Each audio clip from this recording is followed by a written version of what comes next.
and curse and Sharia, that is law, became synonymous to the followers of this philosophy. While the fact is that sin is born out of law, but obedience to God and love of God are also born out of the same. There is a joining point in the law which is brought by prophets, which can never be separated. And such religious philosophies which separate these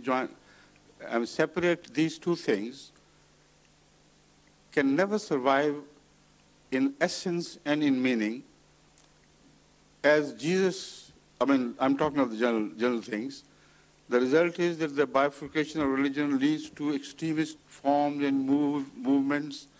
Like in Islam, we notice the movement of Sufism. Sufism is almost exactly on the style of Pauline philosophy. And that also was a reaction to such extremists, observers of form, who observed form meticulously, that is the mullah, who said, if you say your prayer 5 times a day, that is what Islam is, no more. If you read the Quran, whether you understand the meaning or not, doesn't make any difference. Formally pay homage to God and He is happy with you. That's all what He requires. But the Sufi understood the danger of this teaching and said that if a religion does not bring your soul closer to God, and if it is only your body which is given a sort of exercise like PT, then such a religion is not worthy of following. So they separated. But they left the farm aside exactly like St. Paul did, with the result that they started moving away into the wilderness of no law. Practically, they lived in a sort of internal experience which was so misleading in many cases. The ecstasy they felt by thinking of God internally or thinking of their saints and others whom they respected, they did get some sort of exhilaration. And that is what they thought was the living experience of religion. So in reality, if you compare the Sufism with the Pauline philosophy concerning Jesus' message, then you come to realize that this is again a universal phenomenon which occurs everywhere in the world to every religion, only it is seldom recognized as clearly as it should be. So the image of Jesus as stands above all the prophets of God is born out of this misunderstanding.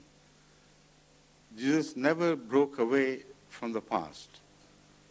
He never rejected even a jot of the Old Testament.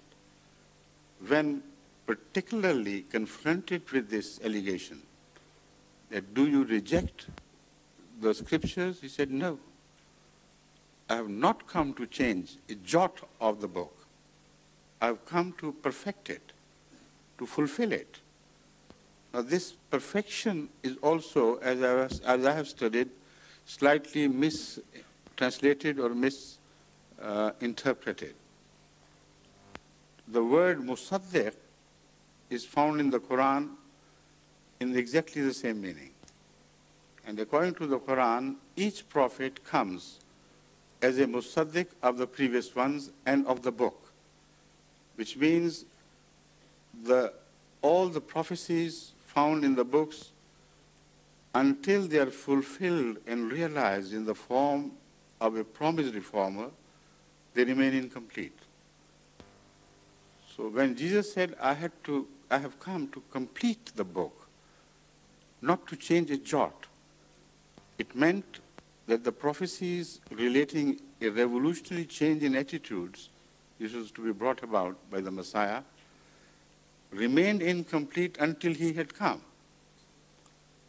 So as such, as we see from Islamic vantage point, there is no difference between him and other human prophets except that of changing the wrong attitudes of the people of his own religion to the one which stood in balance and which always could lead to God if you kept both form and spirit of the message equally well before you and practiced both as much as you possibly could. So I think, projecting myself into the minds of others, this is what I think must have happened to them. Again, there was another dilemma which they were facing early in Christian history, which also must have, unfortunately, led them away from the true Jesus, the living reality of history, to a Jesus which had to be created out of the compulsion of the times. By that I mean that the fact of crucifixion has a background. It has a background in the Old Testament. Why did the Jews so much insist on Jesus hanging by the cross?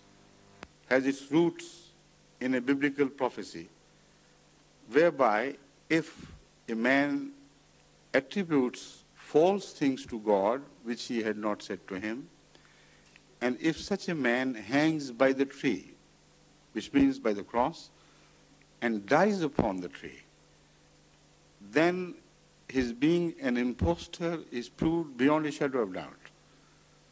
This was the conspiracy against Jesus. And the Holy Quran presents the whole conspiracy relating to both the ends of Jesus' life, the beginning as well as the death, or in whatever form he disappeared.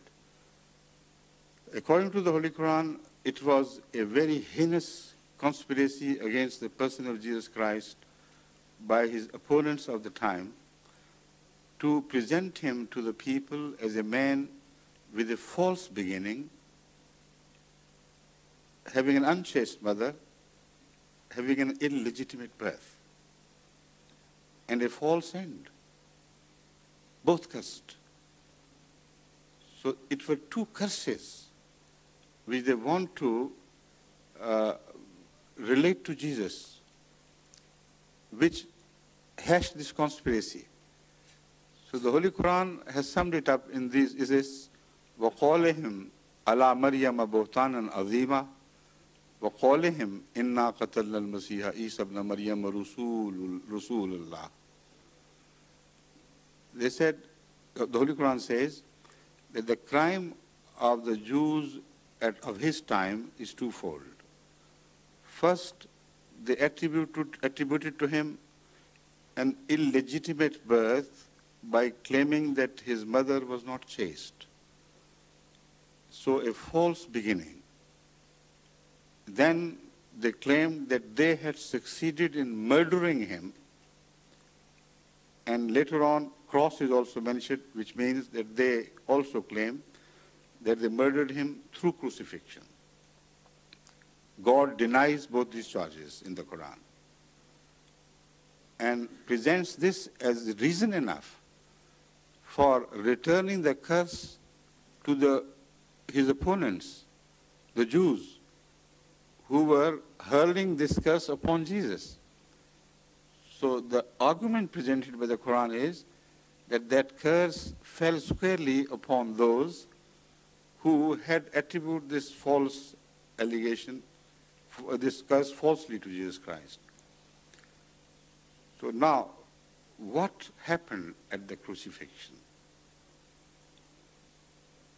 What happened was that the Roman law had condemned him to death.